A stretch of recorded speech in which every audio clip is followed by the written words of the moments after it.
لیکن ملتے بڑے محبت سے تھے, کوئی ایسی, لیکن اصول بڑے سخت تھے ان کے. جب ملتے تھے تو اتنے نرم طبیعت کے, اتنی مٹھاس کہ لوگ کہتے تھے, ہم تو سمجھتے تھے یہ بڑے سخت ہیں, تو بڑے میٹھے. بھائی تو لوگوں سے ملنا تو اچھے اخلاق سے چاہیے نا. مزاح بھی کرتے تھے, ہنستے بھی تھے, ہنساتے بھی تھے, لیکن اصول, اپنے جو اصول ہیں نا ان سے نہیں پیچھے ہٹتے تھے. تو ایسا ہی ہونا چاہیے انسان کو بھائی, ورنہ لوگ کھا جائیں گے. میں بتا رہا ہوں آپ کچھ بھی نہیں کر سکتے. جو پڑھائی والے طلبہ ہیں, دیکھو دنیا میں جو فارغ لوگ ہیں نا ان کے زندگی گزارنے کے اصول کچھ اور ہوتے ہیں, اور مصروف لوگوں کے اصول کچھ اور ہوتے ہیں. اگر آپ کے وہ اصول ہیں کہ جو جب ملنے آ رہے ہیں آپ بیٹھ جاتے ہیں, جتنی دیر بیٹھتا ہے بیٹھے رہتے ہیں, جہاں اٹھا کے لے جائے چلے جاتے ہیں, تو اس کا مطلب یہ آپ بہت اچھے نہیں ہیں, بلکہ آپ کے پاس کرنے کے لیے کوئی کام, بولو نا بھائی, نہیں ہے. آپ اپنی زندگی کو کیا کر رہے ہو, ضائع. ہمارے ایک دوست ہیں سلیمان احمد, اللہ ان کی عمر میں برکت دے, بڑا دلچسپ واقعہ سنایا. انہوں نے کہا یو ایس اے میں یا پتہ نہیں یو کے میں, مجھے ملک یاد نہیں رہا, کہ ہمارا ایک باس تھا. گورے تو آپ کو پتہ ہے ٹائم کے پابند ہوتے ہیں نا, ان میں جو مصروف لوگ ہیں, وہ گورے باس تھے یا وہ مسلمان تھے جو وہیں رہ کے ٹائم کے پابند ہو گئے تھے. تو کہتے ہیں مجھے ان سے کوئی کام تھا, تو میں نے ان سے کہا کہ سر, فون پہ وقت لیا کہ مجھے آپ کے 5 منٹ چاہیے. انہوں نے کہا 5 منٹ چاہیے, کب چاہیے, میں نے یہ بتایا. انہوں نے اپنی ڈائری میں نوٹ کر لیا, فلاں دن اتنے بج کے اتنے منٹ پر 5 منٹ کس کو دینے ہیں, فلاں صاحب کو دینے.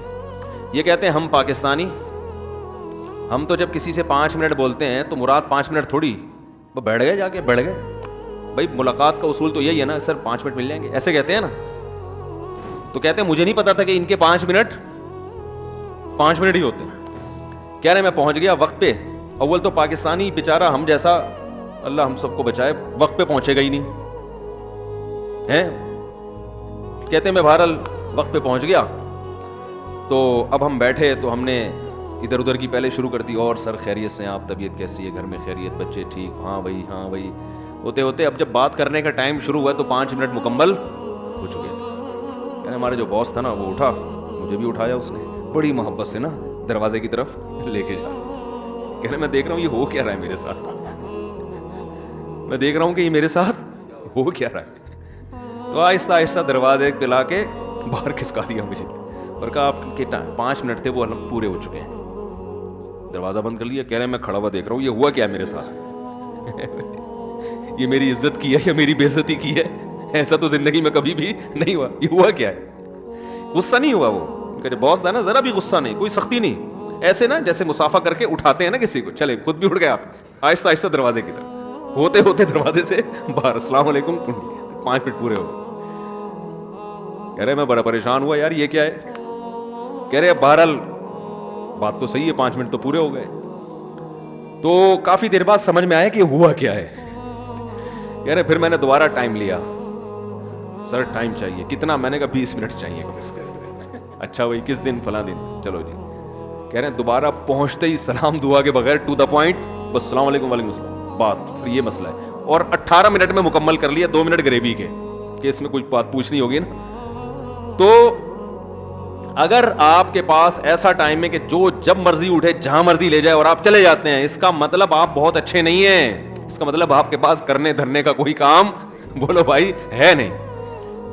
جو جب مرضی دعوت دے چلے جاتے ہیں. لوگ ایک دلیل دیتے ہیں کہ نبی صلی اللہ علیہ وسلم نے تو ولیمے کی دعوت کے قبول کرنے کا حکم دیا ہے. واقعی نبی نے حکم دیا ولیمے کی دعوت کو مت ٹھکراؤ, مگر کیا یہ حکم دیا کہ روزانہ دعوتیں ہی کھاتے رہو بیٹھ کے, اور احکام نہیں دیے, علم حاصل کرنے کا حکم نہیں دیا. بولو نا بھائی. بیوی بچوں کو کی جو ہے وہ ان کے حقوق, بچوں کی تعلیم, گھر میں کوئی تعلیم کا نظام ہو, بچوں کو ٹائم دینے کا حکم نہیں دیا کیا نبی نے. گھر کے کاموں میں گھر والوں کا ہاتھ بٹانے کا حکم نہیں دیا. تو ایک کھانے پینے والی حدیث تو یاد ہے, باقی تمام حدیثیں اوجھل ہیں. اب دیکھو آپ کو اگر آفس ٹائم پہ پہنچنا ہے اور اس کی آپ کو تنخواہ ملتی ہے, نبی نے حکم دیا کہ ولیمے کی دعوت کو مت ٹھکراؤ. قرآن نے حکم دیا کہ ان لوگوں کے لیے تباہی ہے جو تنخواہ پوری لیتے ہیں, کام پورا نہیں کرتے. آپ کو پتا ہے میں ولیمے کی دعوت پہ گیا, رات 1 بجے آؤں گا, رات کو نیند پوری نہیں ہوگی, صبح آفس ٹائم پہ نہیں پہنچوں گا اور تنخواہ پوری لوں گا. تو ولیمے والا حکم زیادہ اہم ہے یا قرآن والا حکم؟ بولو نا, کیونکہ وہ تو ایگریمنٹ ہے نا. قرآن جگہ جگہ کہہ رہا ہے کہ ایمان والے اپنے معاہدوں کو پورا کرتے ہیں. اچھا مجھے ایک بات بتاؤ, ولیمے کے بارے میں بھی حدیث ہے کہ ولیمے کی دعوت کو مت ٹھکراؤ. مگر جان بچانے کی بھی حدیث ہے اور قرآن میں ہے کہ اپنے آپ کو ہلاکت میں مت ڈالو. ہے بھائی, ایسا کام نہ کرو جس سے مر جاؤ جلدی. اب آپ مجھے ایک بات بتاؤ, جو ولیمے میں 1 بجے پھوڑ پھاڑ کے آئے گا طبیعت سے, وہ بیمار, وہ صحت مند رہ سکتا ہے؟ بھئی آپ کو ولیمے میں جہاں جا رہے ہیں, آپ جا رہے ہیں رات 1 بجے, آپ طبیعت سے وہ نان اور وہ تافتان, جو ربڑ کے تافتان ہوتے ہیں نا, فائبر لیس, وہ تافتان آپ, وہ گھی جو بالکل رگوں میں جا کے جمنے کے علاوہ کوئی کام نہیں کرے گا, وہ تافتان آپ نے قورمے کے ساتھ کھایا. ایک تو وہ تافتان خود ایک ایٹم بم ہے جو کولیسٹرول کے علاوہ کچھ بھی نہیں کرے, اور وہ کھا بھی, اس میں تو کھچڑی بھی کھاؤ گے تو ہضم نہیں ہوگی, اس وقت تو کارمینہ بھی ہضم نہیں ہوگی میرے بھائی. 1 بجے کھا رہے ہو, پھر وہ کھا کے آ کے بغیر چہل قدمی کے, بغیر اسے ہضم کیے لیٹ جاؤ گے تو بہت جلدی لیٹ جاؤ گے پھر آپ, حقیقت. تو ولیمے کی اتنی اہمیت ہے, تو اس سے زیادہ اہمیت جان بچانے کی ہے. سمجھ رہے ہیں کہ نہیں سمجھ رہے ہیں؟